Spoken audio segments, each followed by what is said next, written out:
All right, so we're live. Okay, here we go. All right, so thanks everybody for coming.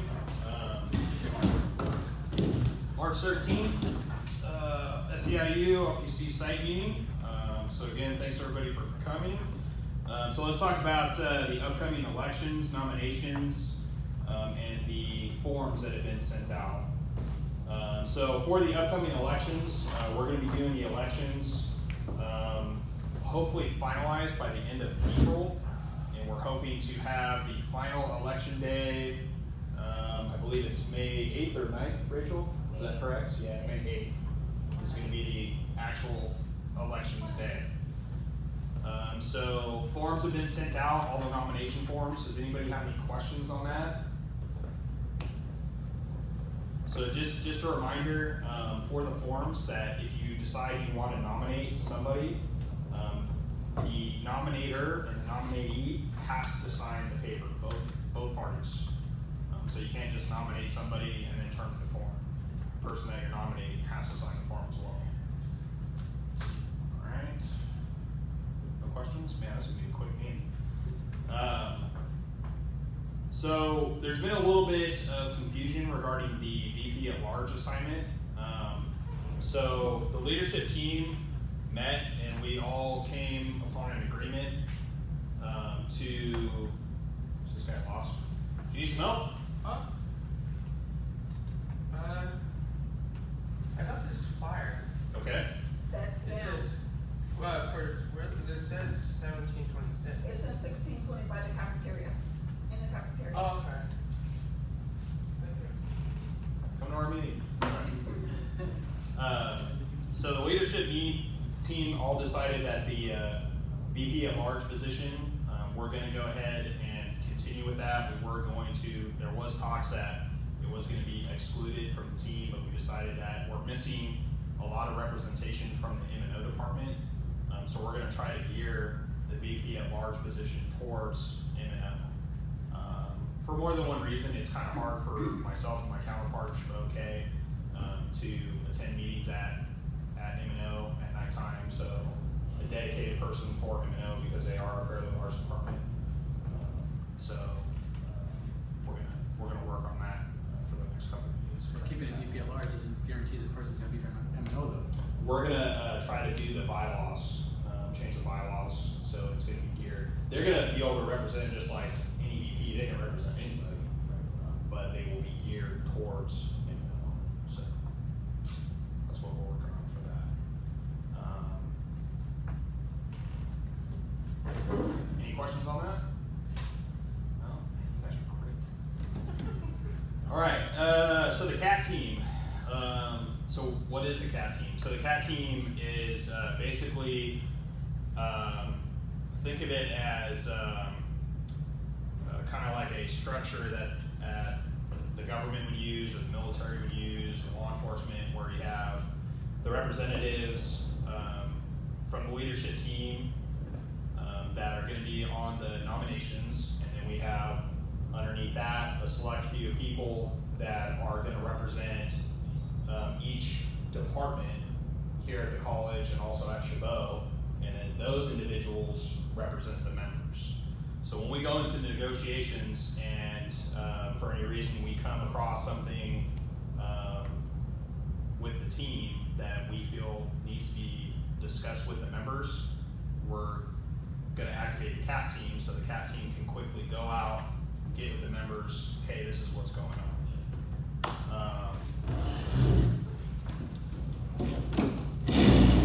Welcome. Thank you. All right.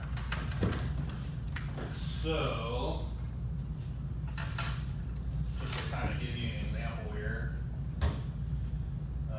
So here's negotiations. So we're at the table with negotiations and something happens. So I will reach out to a member at LPC. Another individual will reach out to Chabot. Rachel will reach out to the district. From there, there will be dedicated people at LPC that this individual will reach out to. And same with this. And so on. just keeps on going. So we can make sure that whatever's going on here is gonna be communicated all the way down the chain. So everybody's on the same page. And if one person down here says, hold on, time out, we all need to get together and figure this out, that's what's gonna happen.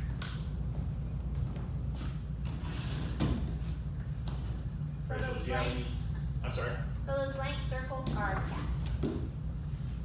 Well, The cat. technically the whole structure is the cat. We call it Oh, the cat. okay, I see. Yeah, my drawing skills, I didn't take art, so I'm sorry. That wasn't my major. So that means that we have to elect that, the cat people? Or- They're not, so, good question, so it's not necessarily gonna be elected, it's just kind of, if you wanna volunteer. We're gonna get a little bit more into it, I think, as meetings come, to try to figure out the structure a little bit better. But at some point, I'll probably be sending an email out for volunteers. What does CAT stand for? The actual. You're just Contract putting me on action, the spot. contract action team. Thank you, yeah.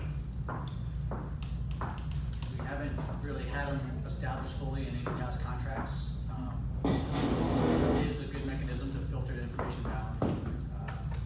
I'm not sure if some of you showed up to vote or ratify a contract and like, what the hell does all this mean, kind of thing on the day you're voting for it. You know, this way you don't have to have that question when you go to ratify the contract. You'll know that you're ratifying something that everybody's, at least had some, either heard or saw, or at least has some knowledge of. Right. It helps with them, really helps with the negotiating team to get information back up to them and information back down to us. Hello. Sorry. We've gone into talks too, as a leadership team, that, we really want this time, it needs to be member driven. There's been in the past where it's been kind of, I don't wanna say the wrong words, but it's been, personal agendas that have been kind of being put at the table. Backdoor deals. Right, yeah, exactly. Backdoor deals, right? And we've been talking, we really want this to be member driven, so we're big time talking about the CAT team, and making sure that that's gonna be implemented, so.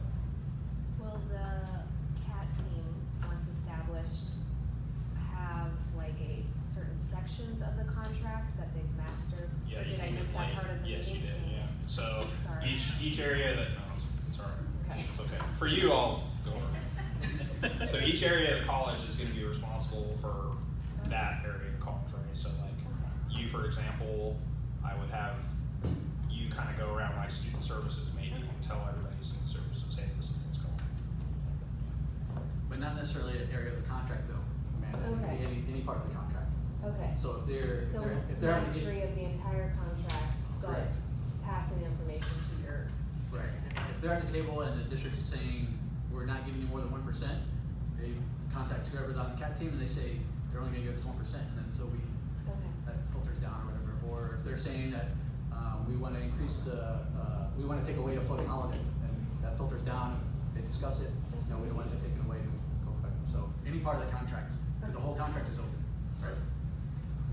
And the other reason to do this is if they do only offer us 1%, then we can organize, we can mobilize. Correct. Show up at a board meeting and make public comment and, really kind of make it known that what they're doing is unacceptable. Yep. Teamwork. Is there a way to determine what are some of the things that the membership wants? So we're gonna be putting out, good question, we're gonna be putting out a survey. The survey is in the works right now. It's in the leadership team has seen it, but we're basically gonna put it out to all members. You'll be able to put down your comments, what you feel is important, those kinds of things.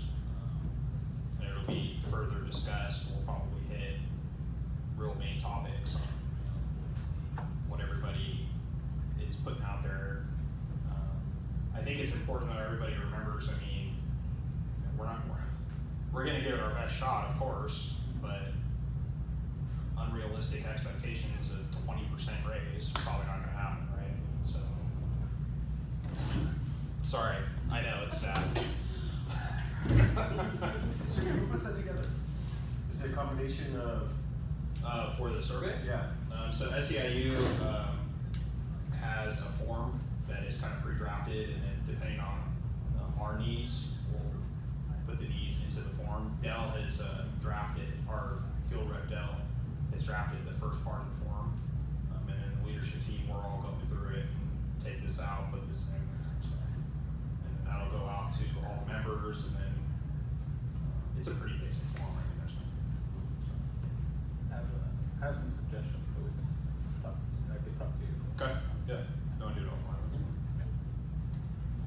Alright, so I put down, on here, upcoming meeting for M&O, so I'm gonna have the same meeting, that we're doing right now for M&O on Friday at 4 o'clock. But if you guys think of anything that you wanna do, in addition to this, you're welcome to come.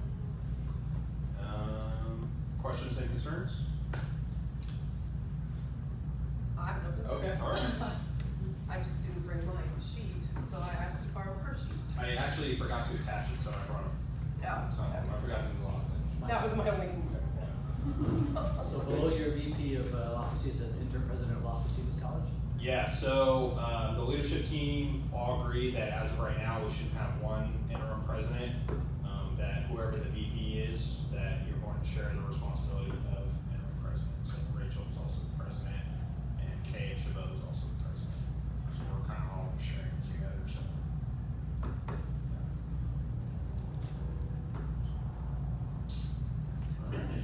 So I missed when the should- question, sorry. When should we be expecting the committees to be formed for the CAT team and the bylaws? When is that going to take place? So it's probably gonna be actually pretty quick. Actually, we can solicit volunteers now for the cat team. There you go. You wanna volunteer? Sure. I mean, but I wanna be on the bylaws. Yes, and actually put your name out for that as well. I would like to be on bylaws too. Anybody else wanna raise hands? Mike, when are you thinking about negotiations starting? Sorry. I think we're gonna try to start negotiations. Rachel, refresh my memory on this. We just got the survey the other day, we meet again on April 2nd, to go through another training session, so it won't be until after that. The next board agenda on March 20th has the public hearing for, so that we can actually enter into negotiations. So it wouldn't be until, I'm assuming if we have a training on April 2nd, it wouldn't be until after that. I think we anticipated like June, right? Ish. Hopefully it won't go out that long, but I'm not sure. Worst case Not scenario, yet for probably sure. June. Well, it expires in June, so we would wanna start negotiations before that. I think when we get that date, we can put it out in a. Right, right. Are you gonna have a lawyer next to you guys?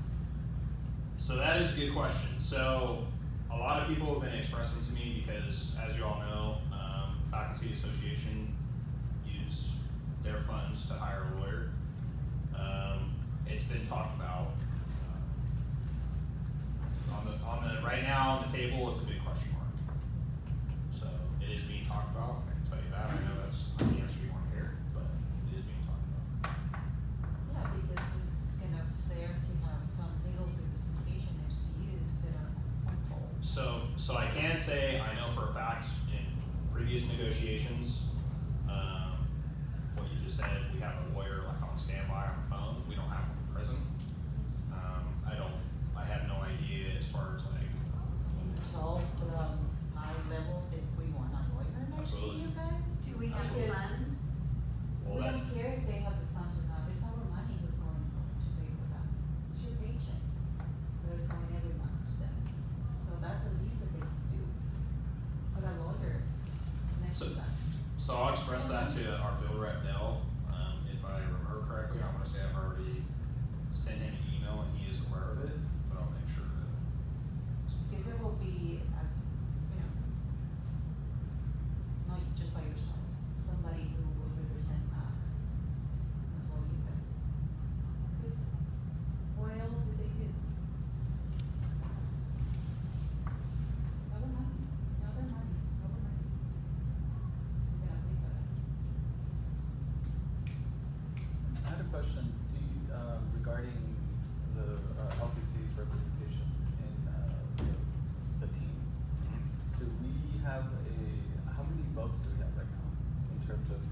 to represent LPC at the leadership level? So, the classified professionals here at LPC, I think that can vote, is around the 160 mark.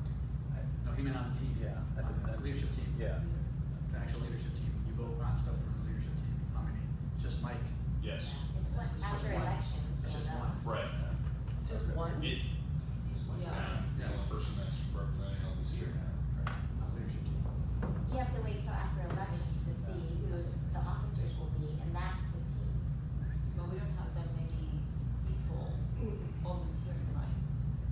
For LPC. there's been, We have, yeah, we there's do. been a few people that are being nominated. Now, whether or not Chabot has a say, Right, it's gonna depend on it's the gonna, vote. right, it's gonna depend on the vote, but we do have So we need nominations. to, when it actually starts happening, we've gotta be strong voting, so. So if the negotiations are starting, then would it, once the elections happen, would we then be disadvantaged during this time period of not having a vote at LPC? Or more votes? Well, that's gonna be kind of my big role, I think, that I'm gonna have to go around and make sure that people are voting, because that's huge for me. So, I mean, at the leadership level. I mean, with the lack of LPC representation. Yeah. So let me ask you a question on your question. So where are you gearing this towards? Because we don't really do at the leadership level, like Chabot versus LPC, Yeah, it's not like that. I would think it's one accord. Right. Everyone It's has to not- be. And that's Yeah, what it's not, yeah, it's not like that. Yeah. Who's gonna negotiate for us? Who's in the negotiation team?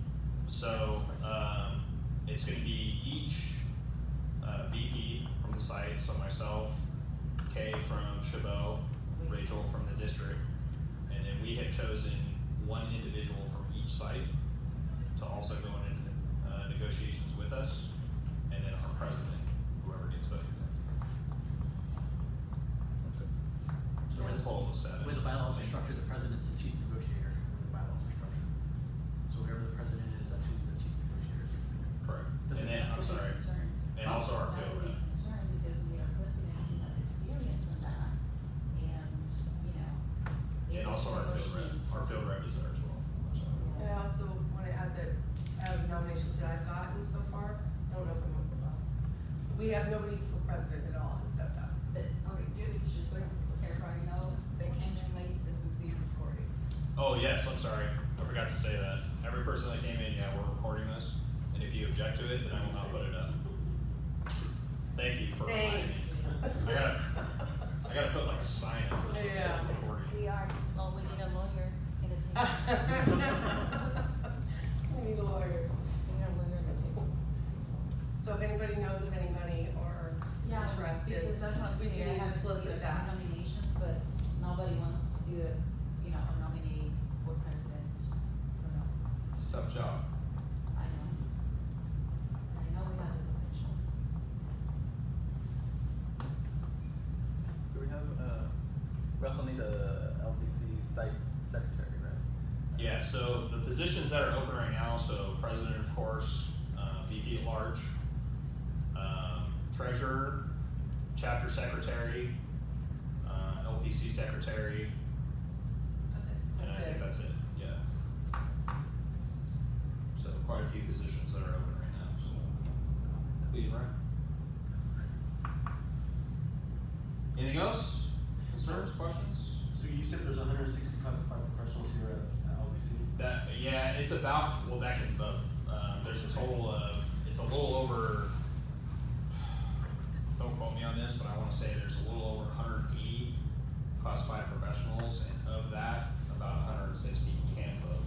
So what David mentioned, I agree as well, we're supposed to be one and we're bargaining for one whole unit, there is a lack of representation coming from our campus, that is a concern. But I think what's more of a concern to me as we near the time for us to be one and negotiate a contract and be on the same page, the 160 people, look how many showed up to this meeting today. And I know some of those individuals may not be able to participate for whatever reason, maybe lack of manpower, maybe they just didn't know that the meeting was happening today. But I'm gonna take personal responsibility in trying to advise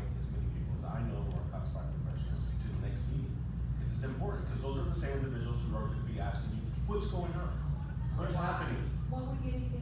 Right, so I'm taking it upon myself, and, you know, I've invited a couple friends or a class of couple friends that, for whatever reason, they didn't attend today, but I'm gonna go back and make sure I bug them and let them know this is important, because, you know, I did get a couple emails, that people couldn't attend for, you know, For either whatever reason. work reasons or whatever, and, so they asked that notes be taken, that's why I wanted to do the video, so people can actually go on and view what's going on, so.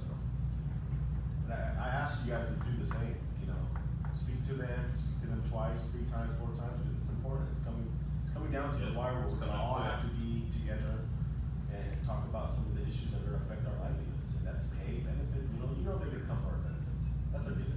And then something that, management put down in what they wanted to do was, compensation benefits and then the duration of our contract. So it is coming. And we need to be prepared. Is there conversations about, while we negotiate, them extending on a day-to-day basis our current contract? Or does that expire there, or is there room for negotiation with that? That's a good question. I'm not sure. So I know the contract that we're in right now is the 30th of June. While you're negotiating, your contract's still valid. Yeah, Still valid. right. So there you go. Okay. While you're negotiating your contract. That's good news. The only thing you lose out by Lots to pay. is probably the retro, you know, if later you get past July 1st, they don't have to give retro, they could say, forget it, you guys, you know, didn't have your stuff together, whatever, and, you know, we're only gonna pay you from the day the contract is ratified forward for whatever benefit or raises or whatever they wanna do. Another important thing to try to keep in the contract is the Me Too clause. Correct. Oh, yeah. You know, we gotta think about how important that is to us. Is it more important to get a 3% raise and get rid of the Me Too clause, or get a smaller raise and keep the MeOo clause, you know? I Well, mean, it's there's- actually gone. Right, it's gone, right, Expired. it's expired, right, so, Well, we need to get that. We need to, not that happen, right? right, She's pushing Yeah, for we me to should push cross. for that. yep, push for that, yep. Is that something hard to negotiate? Yes. Yes, yeah. That's the area I am the little touch. Remove the leaching clause, that's what happened last time, right? Yeah. And I remove that. Make sure you put it down on your survey when you get it. Yeah. That's something that you want, so we know that that's something that's important to Yeah, more than maybe including the leaching clause. Do we know if the faculty have actually? I don't think they've gone to the table yet. So, part of it, I think one of the things with the survey, and I guess like I could talk about it now, is the idea that it might be a good idea to rank the sort of things that we're interested in, because we may not be able to get everything. And if we just get ideas from a survey, they're not gonna be ranked in terms of what is the most important thing for an individual. Because when you have to do trade-offs, it might be important. So again, the survey is being worked on, and hopefully I don't get in trouble for this. But there's gonna be a few key items, that SEIU is going to kind of put out saying, hey, this would be very important for you guys to have a recommendation for us, focus on this, and then you can put your comments down below, saying, hey, we need to open up 12.2 to be looked at again, or whatever, I'm just throwing that out there, but stuff like that. And Rachel, we ranked them last time, right, after we collected them, I thought we ranked them last time, yeah, so after we collected them last time, we ranked them, cause it was. Oh, okay. Yeah, so we took like the, 80 surveys said benefits, so that was number 1, and then 70, so we did rank them, the field rep and the team ranked them last time. Okay. Yeah, so they do get ranked. So and that's what drives the negotiations. Yeah, so it's not gonna be a survey that just sends out, give us your thoughts. I mean, the SEIU is gonna put it together fairly well that, again, hey, this is our recommendations. And then underneath, you can put your comments, please open up 12.2, right, that kind of stuff. I was talking more Of course, nuance. yes. I was talking more nuance since I do surveys. I was No, more I know. nuance in terms of Yeah. just checking the box versus when I select a option, right? Do I care more about the Me Too versus do I care more about salary increase versus health benefits, right? And so if I rank one as number 1, then not just the frequency in terms of how many people said I want to keep this item, but for me, or for each individual, which was their number Right. one, right? Because if a certain individual picks 3, then we're just going by how many times somebody said a certain item, but we may not know how important that item Right. is particularly, so that's why. Okay. So you're volunteering to. Yeah, that's what it sounds like. Set that up. That's what he does. Thanks, David. You're welcome. Thank you. Alright, anything else? Thank you, Mike. Alright, thank you. Thank you for picking up Thank you for stepping up. staying on, yep, stepping up, and Thank you. appreciate you. Alright, adjourn. Stop your video. A little bit longer, it's raining outside. Don't forget to sign the Now we can talk. You have got to stop putting that recorder right there. Either it's at that end or it's right Back here, Billy. Y'all could have been a